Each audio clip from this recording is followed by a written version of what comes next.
My name's Marcus, and I've been delivering pizzas in Phoenix, Arizona for about 5 years now. I work for a local chain, nothing fancy, but the tips are decent and the hours work around my college schedule. What I'm about to tell you happened last summer, and I know how it's going to sound. I know some of you are going to think I made it up, or that I was tired, or that my mind was playing tricks on me. But I was there, and I know what I saw. It was a Tuesday night, sometime around 9 p.m. The dinner rush had died down and we were just getting the occasional late order here and there. Pretty typical weeknight. I was actually looking forward to heading home early when this delivery came through. 2 large pepperoni pizzas, breadsticks, and a 2-liter of Coke. Total came to about $45. Customer had already paid through the app, so all I had to do was drop it off and go. Easy money. The address was in one of those new housing developments on the outskirts of town. You know the kind, where every house looks exactly the same. Tan stucco walls, terracotta tile roofs, front yards covered in rocks instead of grass because nobody wants to waste water in Arizona. The whole place always felt a little artificial to me, like someone had copy-pasted the same house 100 times. I plugged the address into my GPS and started driving. It was about a 15-minute trip, and the further I got from the restaurant, the quieter everything became. Now Phoenix is a big city, right? There's always traffic, always people around. But as I drove deeper into this development, I started noticing how empty it was. No cars in driveways, no porch lights on, no one walking their dog or kids playing basketball in the street. Just row after row of identical houses, sitting there in the dark like they were waiting for something. The GPS took me to a cul-de-sac at the very edge of the development. I pulled up to the house number on the order, 2847 Desert Vista Lane. And that's when I got this feeling in my stomach. You know that feeling? Like something's not right, but you can't put your finger on exactly what it is. The house was completely dark. I'm not talking about most of the lights being off. I mean, there wasn't a single light on anywhere. No porch light, no glow from a TV in the living room, nothing. The garage door was closed, no car in the driveway, and right there in the front yard, stuck in the gravel, was a for sale sign. I sat there in my car for a minute with the engine running, just staring at this obviously empty house. My first thought was that the customer had made a mistake with the address. It happens sometimes. People transpose numbers, or their phone autocorrects something, whatever. So I pulled out my phone and called the number from the order. It rang once, then went straight to one of those generic voicemails. You know, the robot voice that just reads the number back to you. I tried again. Same thing. Looking back, I should have just driven back to the restaurant right then. Should have told my manager the address was wrong and let him deal with it. But I was young and I don't know. Maybe I wanted to prove I could handle situations like this on my own. Maybe I just didn't want to look incompetent. Either way, I made a decision that I still think about sometimes late at night. I grabbed the pizzas and the bag with the breadsticks and soda, and I got out of my car. The air felt different here, cooler than it should have been even for a desert night in summer. And it was so quiet. Not peaceful quiet, wrong quiet, like the whole neighborhood was holding its breath. I walked up to the front door. The porch light was off, so I pulled out my phone and turned on the flashlight. The white light cut through the darkness, and I could see a thin layer of dust on the doormat. Nobody had walked here in a while. I knocked 3 times, waited, nothing. The silence after those knocks felt heavier somehow, like it was pressing down on me. I knocked again, louder this time, and called out, "Pizza delivery." Still nothing, just that same thick, heavy silence. I was about to turn around and head back to my car when I heard something that made every hair on my arm stand up. Footsteps, inside the house. Not rushed footsteps, not like someone hurrying to answer the door. These were slow, deliberate, like someone was carefully placing one foot in front of the other, taking their time. They were coming from somewhere deep inside the house, getting closer, and then they stopped, right on the other side of the door. I stood there on that dark porch, my phone flashlight shaking a little in my hand, and I said, "Hello? Your pizza's here." No response. But I could feel it, and I know how crazy this sounds. I could feel someone standing on the other side of that door, maybe 6 inches away from me, separated by just this thin piece of wood. The feeling was so strong it made my chest tight. "Sir? Ma'am?" I tried again, and I could hear my voice coming out shakier than I wanted. "I have your order. If you don't answer, I'm going to have to take it back to the store." For a second, nothing happened. Then I heard those footsteps again, but this time they were moving to the right, toward the front window. I don't know why I did this. Instinct, I guess. But I turned my flashlight toward the window and there was a face pressed against the glass. I want to try to explain this clearly, because it's the part that still messes with me the most. There was definitely a face there. I could see the outline of a head, the shape of shoulders behind it.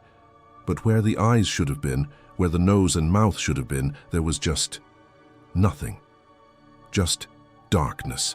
Like someone had cut out the features and replaced them with empty space. Or like something was wearing the shape of a person, but hadn't bothered to fill in the details. I stumbled backward and almost dropped the pizzas. My phone slipped in my hand and the flashlight beam went wild, swinging across the porch, the yard, back to the window. The face hadn't moved. It was still there, still pressed against that glass, still staring at me with eyes that weren't there. And then I heard something that made my blood go cold. The deadbolt, inside the door, slowly sliding open. I didn't think, didn't pause. I just dropped those pizza boxes right there on the porch and ran back to my car, threw myself inside, slammed the door, locked it. My hands were shaking so badly I could barely get the keys in the ignition. I looked back at the house one more time before I peeled out of there, and I swear I saw the front door starting to open. Just a crack, just enough to let something slip through.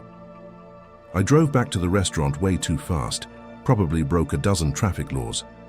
My manager asked why I was back so early and where the food was. I tried to explain what happened, but even as the words came out of my mouth, they sounded insane. An empty house with someone inside, a face with no features. I could see him trying to decide if I was messing with him or if I'd completely lost it, but he could tell I was genuinely freaked out. He called the number from the order himself. No answer. Tried again an hour later. Still nothing. The next morning, I couldn't stop thinking about it. I kept telling myself there had to be a rational explanation. Maybe it was just shadows playing tricks on my eyes. Maybe someone was squatting in the empty house and I'd scared them as much as they scared me. Maybe I'd been more tired than I thought. So I convinced my manager to go back there with me, just to check. Just so I could see it in daylight and prove to myself that I'd overreacted. We drove out there around noon the next day. The development looked different in the sunlight. Still empty, still kind of eerie, but at least you could see everything clearly. When we pulled up to 2847 Desert Vista Lane, the house looked exactly like it had the night before. Dark windows, for sale sign, no signs of life. My manager got out first.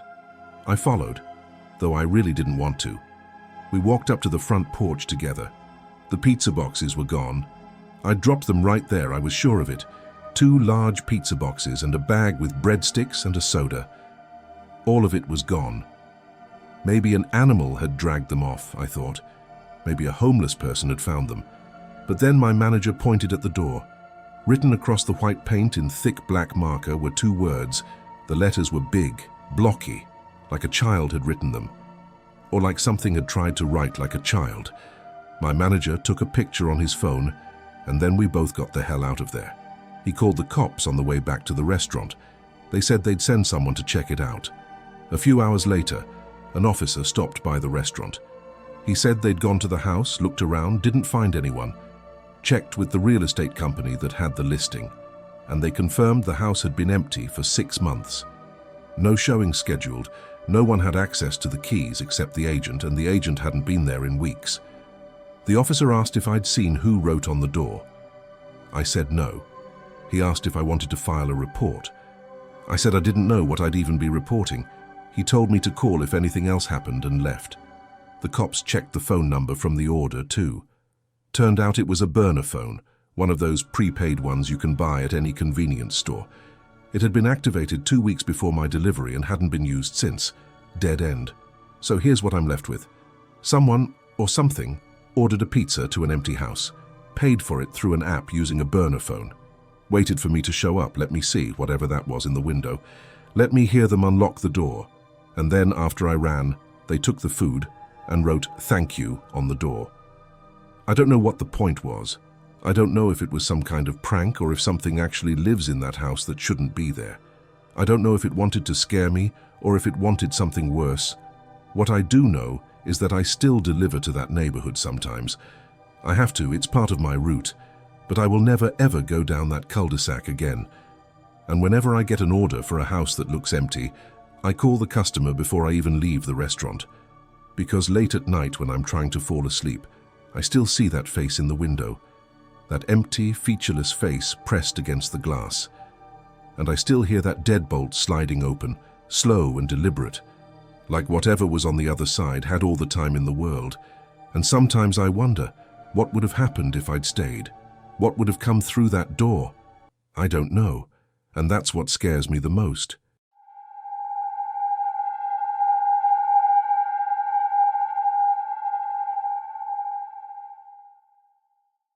I'm Ashley. I used to deliver pizzas in a small college town in Ohio.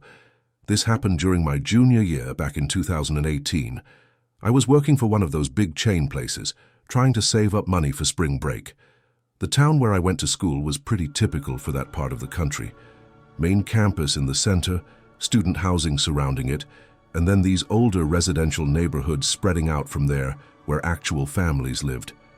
Most of our deliveries went to dorms or off-campus apartments, but every now and then we'd get an order from one of those family neighborhoods. This particular order came in on a Friday night.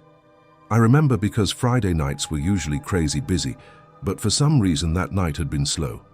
We were all just sitting around the restaurant watching the clock, waiting for something to happen. Around 11 p.m., an order finally came through. One large supreme pizza, delivery to 412 Maple Street. I'd never been to that address before, but it was only about 10 minutes away. Easy delivery. I grabbed the pizza, hopped in my car, and headed out. The neighborhood was quiet when I got there. Most of the houses had their lights off already. It was late for a residential area, especially on a weeknight. 412 Maple Street looked normal enough when I pulled up. Two-story colonial-style house, white siding, black shutters, well-maintained lawn. There were lights on inside, and through the front window I could see the blue flicker of a TV. I grabbed the pizza and walked up to the front door. Before I could even knock, it swung open. A woman stood there in a flowered bathrobe and fuzzy slippers. She was probably in her late 30s, with dark circles under her eyes and her hair pulled back in a messy ponytail. She looked exhausted, worn out, like she hadn't slept in days. "Pizza delivery," I said, holding up the box. "Thank God," she said, and the relief in her voice was so intense it kind of caught me off guard. "I'm so sorry to make you come out this late. This is going to sound weird, but can you bring it downstairs? My husband's in the basement and he can't come up right now." Now that was unusual, but not, red flag unusual. Sometimes people have injuries or mobility issues, or they're in the middle of fixing something and can't stop. And she seemed nice enough, tired but nice. "Sure," I said, "no problem." She stepped aside and gestured for me to come in. "Just through the kitchen. The basement door is on your right. He's down there waiting." I walked through the living room. Everything looked normal, lived in but normal. There was a couch with some throw pillows, a coffee table with a few magazines on it, family photos on the walls. In the kitchen, the counters were clean, and there were kids' drawings stuck to the fridge with magnets. A cat was sleeping on top of the microwave. It all felt so ordinary, safe. I found the basement door and opened it. Wooden stairs led down into darkness. There was a light switch at the top and I flipped it. Nothing happened. "Sorry," the woman called from somewhere behind me. "The bulb's been out for a few days. We keep meaning to replace it. Just use your phone, he's down there." I pulled out my phone and turned on the flashlight. The beam cut through the darkness, illuminating worn wooden steps that creaked under my weight. And with each step down, I noticed something that made me uncomfortable. It was getting colder, way colder, like the temperature was dropping 5 degrees with every step. By the time I reached the bottom, I could see my breath in the air. little clouds forming with each exhale. The basement was unfinished.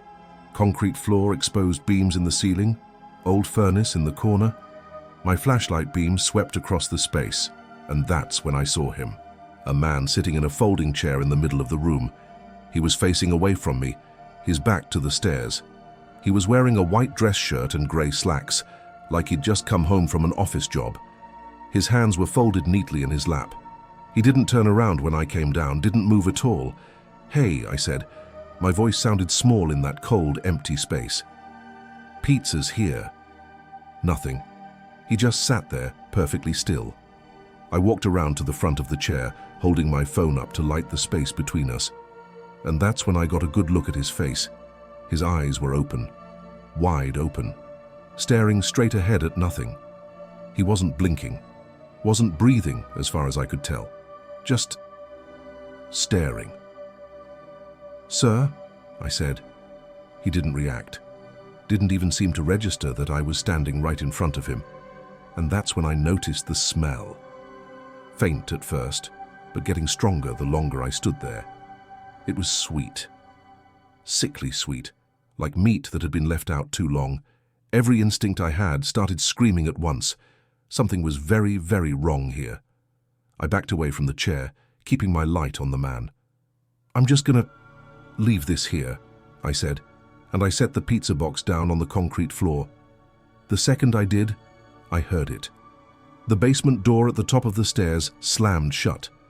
The sound echoed through the basement, and suddenly my little phone flashlight felt completely inadequate. The darkness pressed in from all sides. "Hey!" I yelled up the stairs. "Hello? The door just closed!" Footsteps above me, quick, frantic footsteps running back and forth across the ceiling. And then I heard the woman's voice, but it didn't sound relieved anymore. It sounded terrified. "Please," she said, and she was crying. "Please, I'm so sorry. I didn't know what else to do." "What are you talking about?" I shouted. "Open the door." "I can't," she sobbed. "He won't let me. He's been down there for 3 days. He won't move, won't eat, won't sleep. He just sits there. And whenever I try to leave the house, he does things. The doors lock. The windows won't open. My phone stops working. I can't get out. I can't get help. I thought if I ordered food, if someone came to the house, maybe..." I didn't wait to hear the rest. I ran for the stairs, taking them 2 at a time. When I reached the top, I grabbed the doorknob and twisted. It didn't budge. The door was locked from the outside. I pounded on it with my fists. "Let me out! Open this door!" "I can't!" the woman screamed back. "It won't open. I already tried. I can't control it." Then, from behind me, I heard something that made every muscle in my body go rigid. The sound of the folding chair scraping across the concrete floor. Slow, deliberate, metal legs dragging across stone. I spun around, shining my phone light down into the basement.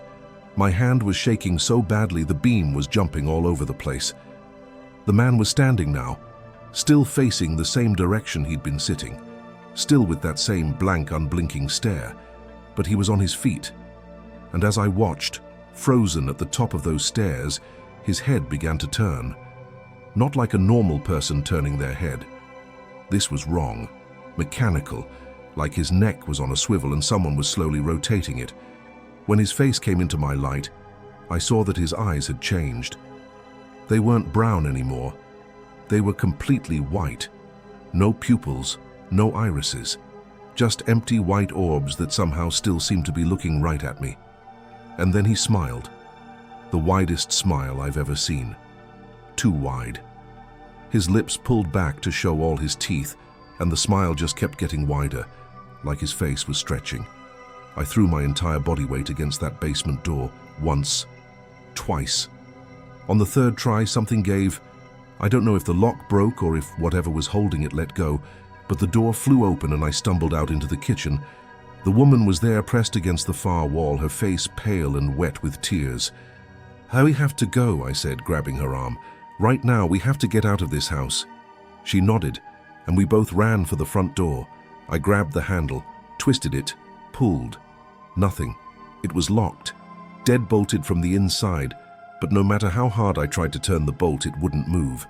It was like it had been welded in place. Behind us, I heard a footstep on the basement stairs. The woman let out a small, terrified sound and ran to the living room window. She grabbed the frame and tried to lift it. It wouldn't budge. She tried another window. Same thing. It was like they'd all been nailed shut. "Back door," I said. "Kitchen, now." We ran back through the kitchen. I tried not to look at the basement doorway as we passed it, and I could hear those footsteps getting closer. Slow, steady footsteps climbing up from the basement. The back door had a chain lock that I could actually undo. I ripped it off, fumbled with the deadbolt, and finally got it open. We burst out into the backyard. Cool night air hit my face, and I've never been so grateful to be outside in my entire life. We didn't stop running until we reached my car. I got the doors unlocked with shaking hands, and we both threw ourselves inside. I started the engine and got the hell out of there as fast as I could. In the passenger seat, the woman was sobbing. "Thank you," she kept saying. "Thank you, thank you, thank you." I drove straight to the police station. We went inside and I tried to explain what happened. A man who wouldn't move, doors that locked themselves, something in the basement that wasn't quite human anymore. I could see it in the officer's eyes. He thought we were on drugs or having some kind of shared delusion. But he said he'd send someone to check out the house. I gave him the address, 412 Maple Street. We waited at the station for over 2 hours. The woman sat next to me, not saying much, just staring at the wall with this hollow, exhausted expression. Finally, the officer came back. He looked confused. "We went to 412 Maple Street," he said slowly. "The house is empty, completely vacant. There's a for sale sign in the yard. According to the real estate agent we contacted, it hasn't been occupied in over a year." I felt like the floor had dropped out from under me. "That's impossible. We were just there. There was furniture, a TV, pictures on the walls." "No, ma'am," the officer said. "Nothing inside except dust and old carpet. Are you sure you have the right address?" I pulled out my phone and showed him the delivery order. 412 Maple Street. That's what it said. The officer checked his notes. Then he pulled up a map and typed in the address. 412 Maple Street took us to a completely different house. On the other side of town, one that was clearly lived in with cars in the driveway and toys in the yard. "So where were we?" I asked. My voice came out as a whisper. Nobody had an answer. The police asked the woman for her name, her address, her phone number. She stared at them for a long moment, and then in this very small voice she said, "I don't remember." She couldn't remember her name, couldn't remember where she lived, couldn't remember anything except being trapped in that house with her husband and that I'd helped her get out. They took her to the hospital for a psychiatric evaluation. I never found out what happened to her after that. Part of me wonders if she even existed at all, if she was real or if she was just part of whatever that place was. I quit the delivery job a week later, got a new job at the campus library, somewhere safe, somewhere with fluorescent lights and other people around all the time. I never went back to that neighborhood, and I've never been able to figure out where we actually were that night, because according to every map, every GPS, every record, the place we escaped from doesn't exist.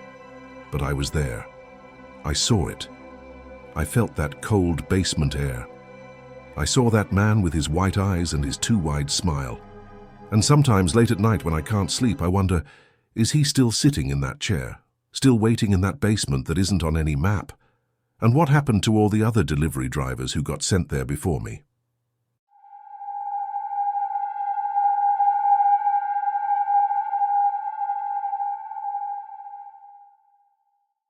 My name is Tyler, and I delivered pizzas in Seattle for about 3 years. This story is about a customer named David Marsh, and it's the reason I don't do delivery work anymore. I know some people are going to think I'm making this up, or that I was stressed and seeing things that weren't there, but I'm telling you exactly what happened, exactly the way I remember it, and I remember it every single day. David started ordering from us in the fall of 2019. At first, there was nothing unusual about him. He was just another regular customer, the kind every delivery driver has a few of. He ordered the same thing every time: 1 medium pepperoni pizza, extra cheese, well done. Always delivery to the same address, Apartment 304 in this older building on Capitol Hill. Always paid cash, always tipped exactly $3. Not $2.95, not $3.50. Exactly $3 every single time. The first few deliveries were completely normal. He'd answer the door, take the pizza, hand me the cash and tip, say thank you, close the door. That was it. No small talk, no requests for extra plates or napkins. Nothing. Just a quick, efficient transaction. He was probably in his mid-50s, I'd guess. Average height, average build. Thinning grey hair, wire-frame glasses. The kind of guy you could pass on the street and not remember 5 seconds later. Just unremarkable. But after the 10th delivery or so, I started noticing things. Little things at first. His apartment was always exactly the same. And I mean exactly. Every time I showed up, the lighting was the same brightness. The temperature felt the same. Even the smell, kind of musty like old books and stale coffee, was always identical. The TV would be on in the background, and it was always playing what looked like the same program. I never got a good look at the screen, but I could hear it. Same voices, same background music. There was always a glass of water on his coffee table in the exact same spot, filled to the exact same level, and the clock on his wall always showed the same time. 7:43. At first I thought maybe I was just delivering to him at the same time every week. That would make sense, right? But then I started paying attention to when his orders came in. Sometimes I'd deliver to him at 6 p.m., sometimes at 9 p.m. Once I got sent there at almost 11 at night. Didn't matter. His apartment always looked identical. Same lighting, same TV program, same glass of water, same clock showing 7:43. I told myself I was being paranoid. Maybe he just had a very specific routine. Some people are like that. OCD or whatever. Nothing weird about it. But then I noticed something else. Something that really bothered me.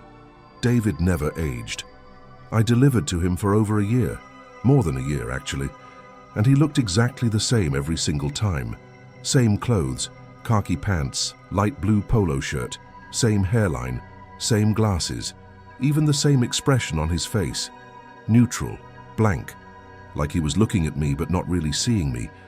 I know people don't age that fast, but over the course of a year, you'd expect to see something change, right? Maybe a new shirt once in a while. Maybe glasses with a different frame. Maybe the hair gets a little grayer or a little thinner. Nothing.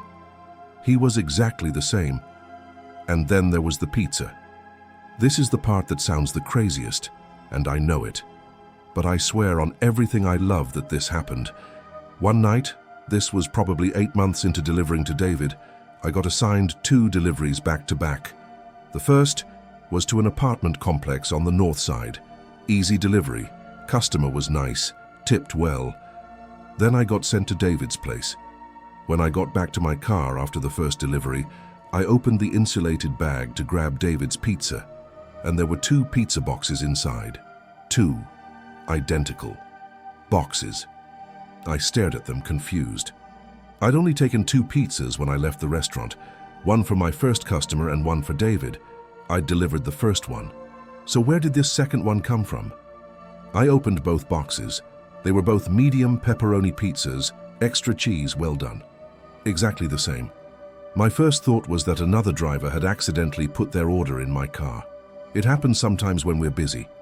But when I got back to the restaurant and asked around, everyone said no. Nobody had put anything in my car. I'd only taken 2 pizzas, and I should only have one left. But I had 2. I tried to tell myself I was confused. Maybe I'd picked up an extra pizza by mistake. Maybe I'd miscounted. But deep down I knew that wasn't it. It happened again 2 weeks later, and again after that. Every single time I delivered to David Marsh, I'd find an extra pizza in my car afterward. Same toppings, same level of doneness. Like the pizza I'd just given him had somehow duplicated itself. I started dreading his orders. Every time apartment 304 popped up on my screen, I'd feel this knot form in my stomach. But I couldn't exactly tell my manager. I didn't want to deliver to a specific customer because his pizzas were multiplying. He'd think I'd lost my mind. The last time I delivered to David Marsh was a Tuesday in December. It was around 8 p.m. Cold outside, raining, that typical Seattle winter weather that gets into your bones. His order came through, same as always, and I was the one assigned to take it. When I pulled up to his building, I noticed something different right away. The lights in apartment 304 were off. That had never happened before. His apartment was always lit. Always the same brightness, like I said. But now it was completely dark.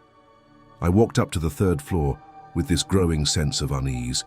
Something felt wrong, really wrong. I knocked on his door. "Pizza delivery." No answer. I knocked again, harder this time. Waited.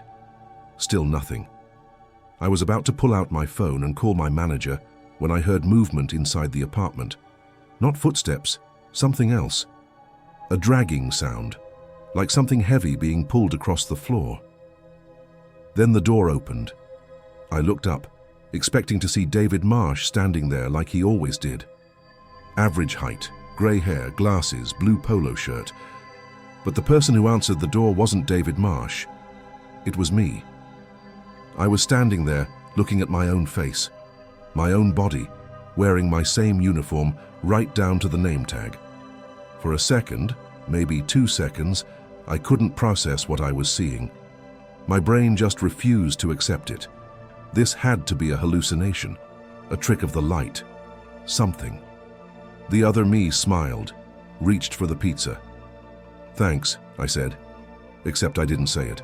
The other me said it. "Keep the change." And then the other me pressed some bills into my hand and closed the door. I stood there in that hallway for I don't know how long. Could have been 10 seconds, could have been 10 minutes. Time felt strange, like it was moving at the wrong speed. Finally, I looked down at the money in my hand. I counted it automatically without really thinking about it. $27, the pizza cost $24, the tip was $3, exactly $3, like always. I ran. Down the stairs, out of the building, to my car. I sat there with the engine running, trying to catch my breath, trying to make sense of what I'd just seen. My phone buzzed, a text from my manager. "David Marsh just called, says you never delivered his pizza. Did you go to the right apartment?"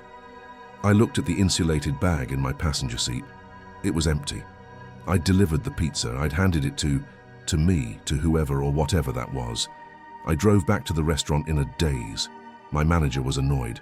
"Dude, the customer says he never got his food. I already sent Kyle out with a replacement." Kyle came back about 30 minutes later. He looked shaken. "That apartment is weird," he said to me. "The guy who answered looked exactly like you. I seriously thought you were messing with me." My manager laughed it off. "Come on, Kyle. This customer looks like Tyler. That's a bit much." "I'm not joking," Kyle said. "It was him. Same face, same height, same everything. It was freaky. That was my last night delivering pizzas. I didn't even go back to collect my final paycheck. I just sent an email the next day saying I was done. For weeks afterward, I had these dreams. I'd be back at David Marsh's apartment, but I'd be the one answering the door. I'd be the one taking the pizza. I'd be the one handing over $27 and closing the door. And I'd be stuck there in apartment 304, repeating the same moment over and over forever. And sometimes late at night, my phone buzzes. Unknown number. Always the same message. 1 medium pepperoni, extra cheese, well done. Apartment 304. I never respond. I've changed my number twice, and it doesn't matter. The messages still come through. I don't know what David Marsh was. I don't think he was a person. I think he was something else. Something that exists in loops, in repeated moments, in routines that never change. And I think he tried to trap me. Tried to replace me with a copy that would deliver pizzas to itself for eternity, stuck in the same routine, the same moment, forever. I got out. I don't know how, but I did. But sometimes I wonder, what if I didn't? What if I'm still there in apartment 304, answering the door at 7:43, taking the pizza, handing over $27? What if this, right now me telling you this story, is just another loop? I don't know. And I don't think I ever will. All I know is that somewhere in Seattle, there's still an apartment 304. And there's still someone ordering pizza every week, and I really, really hope it's not me.